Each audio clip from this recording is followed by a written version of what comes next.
Let me start with something most people don't like hearing. The reason you are not where you want to be financially is probably not because you made terrible decisions. It's because you made reasonable ones. You chose stability over uncertainty. You chose comfort over discomfort. You chose options that felt safe, familiar, and socially acceptable.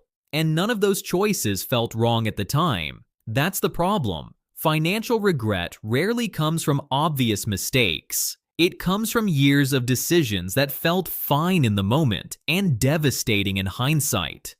Most people don't ruin their finances in a single dramatic event. They slowly drift away from progress while convincing themselves they're doing the responsible thing.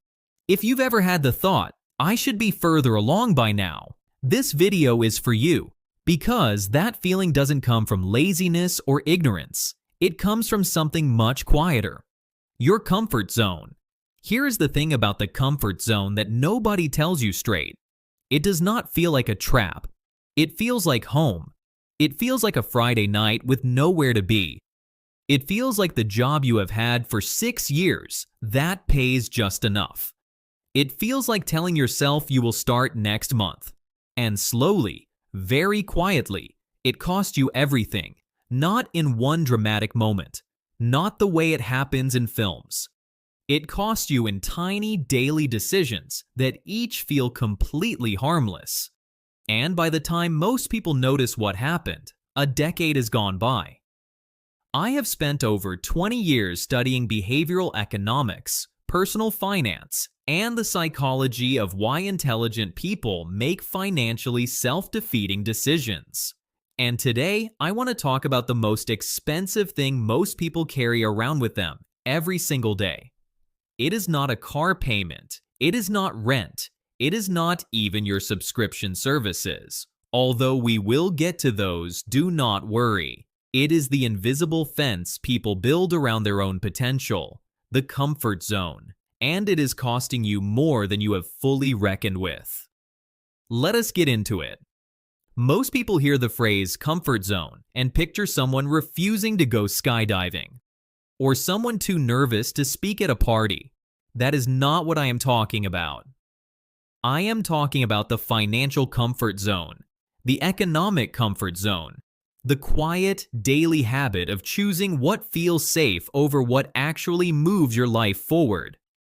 There is a concept in psychology called loss aversion. It was described by Daniel Kahneman and Amos Tversky, two researchers who essentially mapped out how human beings make irrational decisions. And here is the short, brutal version. Humans feel the pain of a loss roughly twice as intensely as the pleasure of an equivalent gain.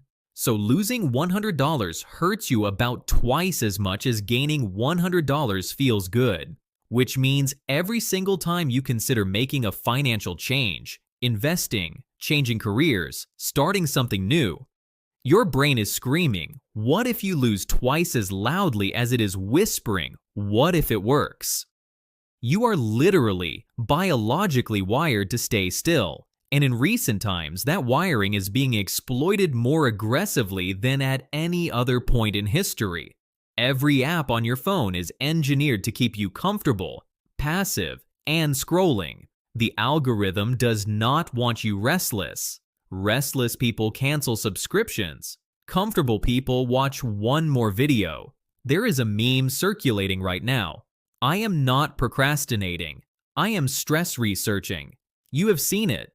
You have probably sent it to someone, maybe sent it to yourself at 2 in the morning while watching a 30-part YouTube series on how to start a business instead of starting a business. I see you.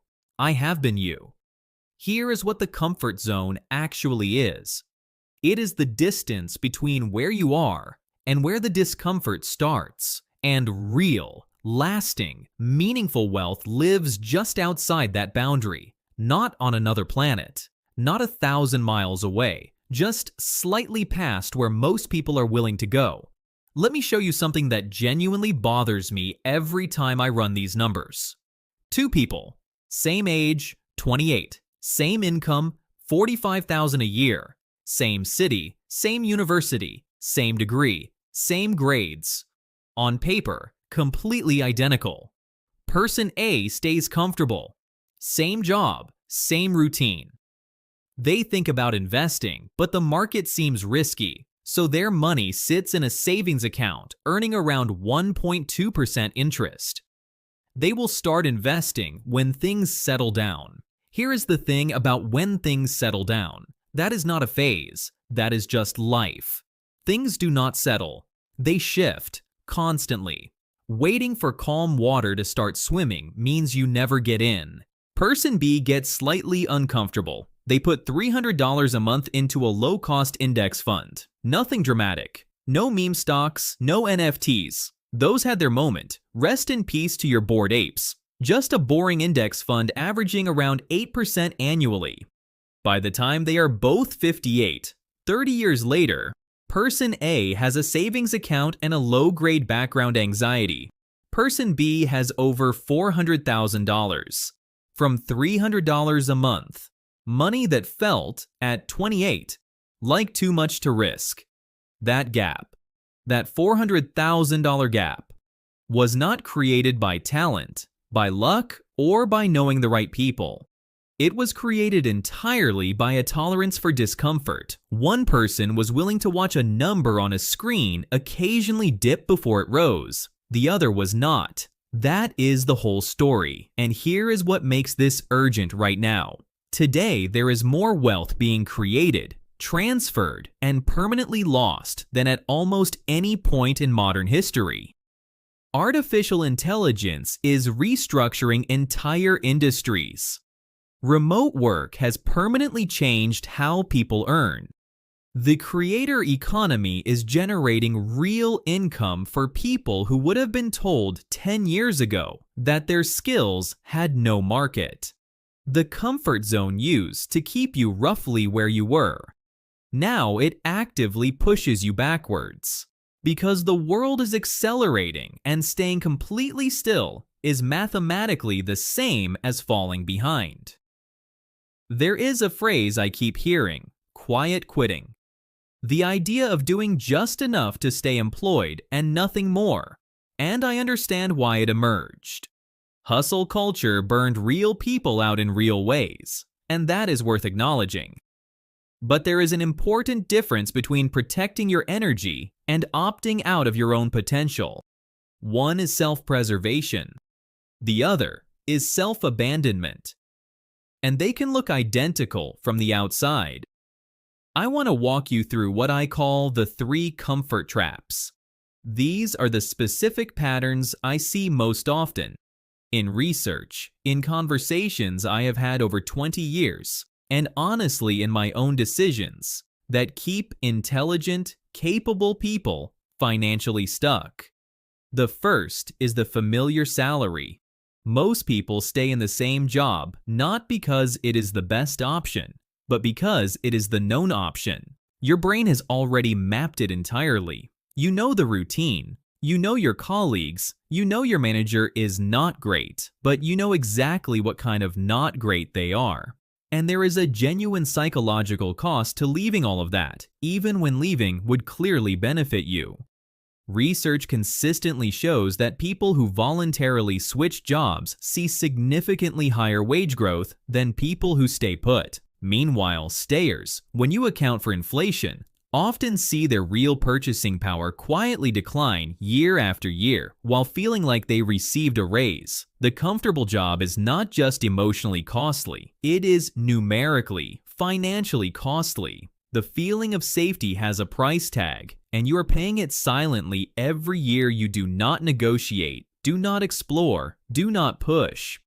I had a student, sharp woman, early 40s, 11 years at the same company, who said to me, I know I should probably explore other options, but what if the next place is worse? And I said, what if it is not? She thought about it for 3 weeks. Then she left. 6 months later, she sent me a message with her new salary. I will not share the number. I will tell you my eyebrows went up considerably. Stability and growth are not the same thing. One keeps you fed today, the other builds your future. You cannot survive long-term on stability alone. The second trap is the safe investment. Keeping your money in a traditional savings account feels responsible. It feels sensible. It feels like what serious adults do. But in a high inflation environment, and we have all seen what that looks like recently, money sitting still is money that is shrinking in real purchasing power.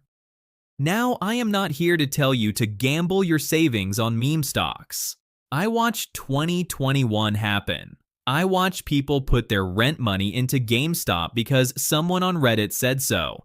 That is not investing. That is a casino that added a financial literacy disclaimer. But there is a massive and important space between money under the mattress and betting everything on a startup your cousin mentioned at Christmas.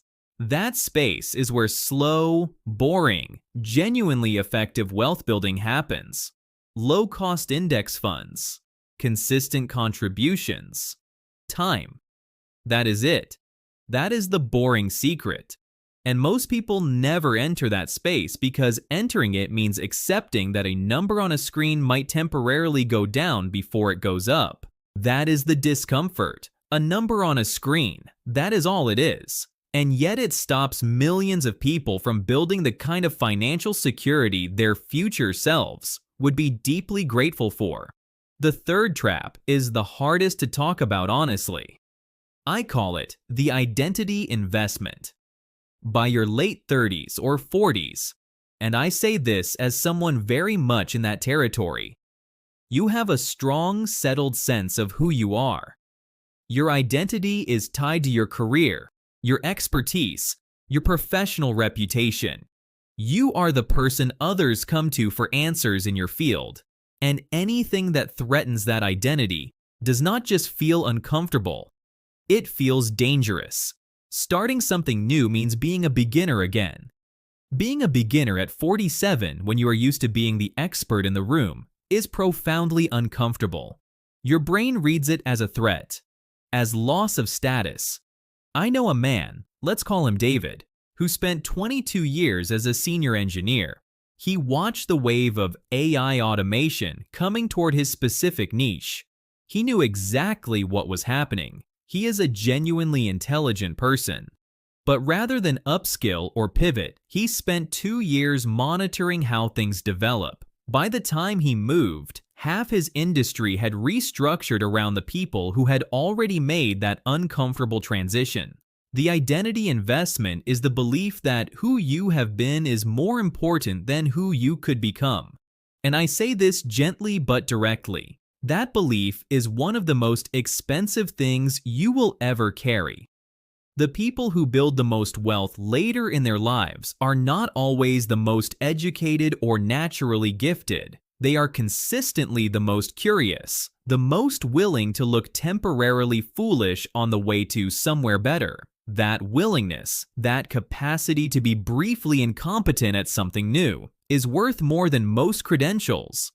I want to talk about the specific moment we are in, because the comfort zone has always been expensive.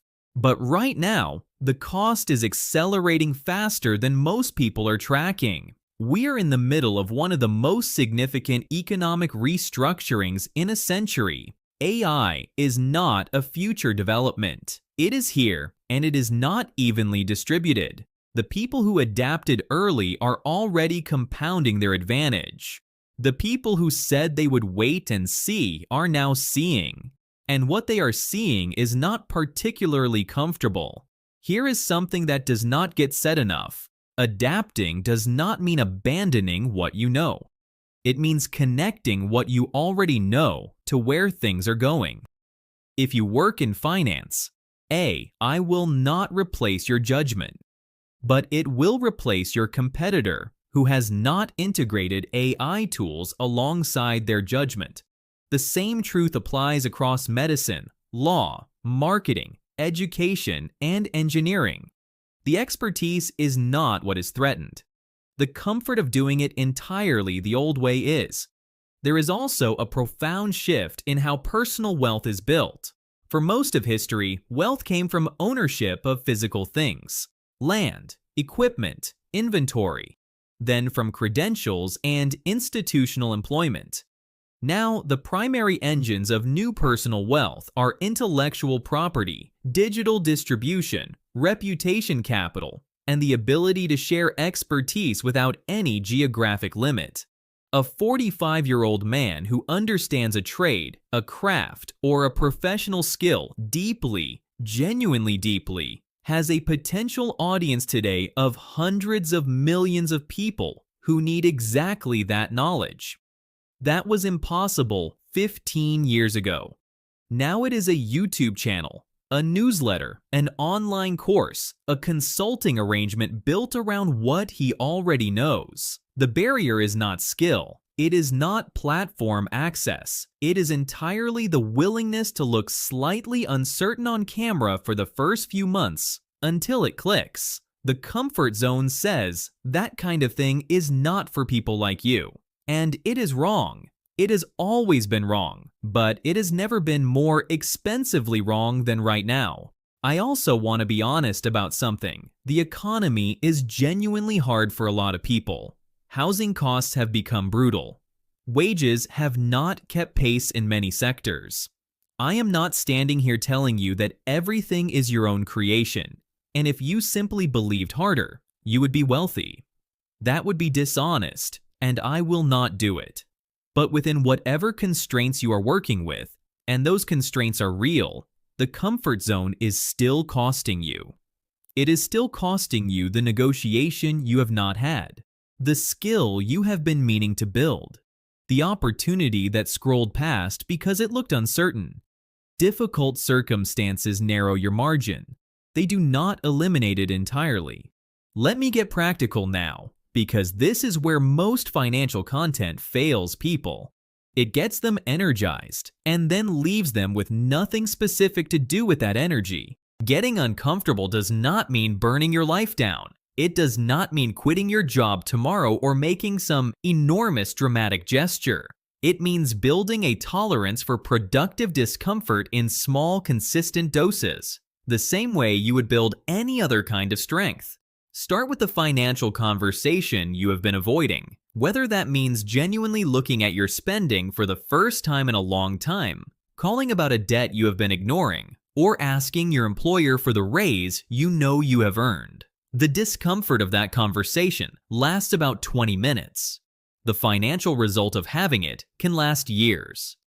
I know someone who put off asking for a raise for 14 months. 14 months of going in, doing excellent work, watching colleagues get recognized, and telling himself the timing was not right. When he finally asked, his manager said, "I wondered when you were going to bring this up." He got the raise. The timing had been fine for over a year. The only thing that was not ready was his willingness to feel momentarily awkward. 14 months of avoidance. Potentially tens of thousands of dollars left behind, because a 5-minute conversation felt uncomfortable. Beyond that conversation, commit to learning one uncomfortable skill every few months, not something you already enjoy. Something adjacent to how you earn that you have been meaning to understand. Basic accounting if you run anything of your own. How to negotiate. How to write persuasively. How to speak in front of people. How to read a financial statement.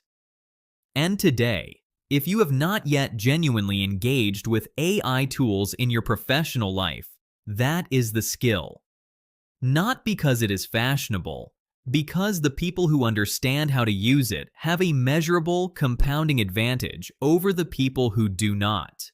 You do not have to love it. You just have to stop avoiding it. The deeper work, and this one takes the longest, is separating your identity from your current income source. The question is not, am I good at what I do?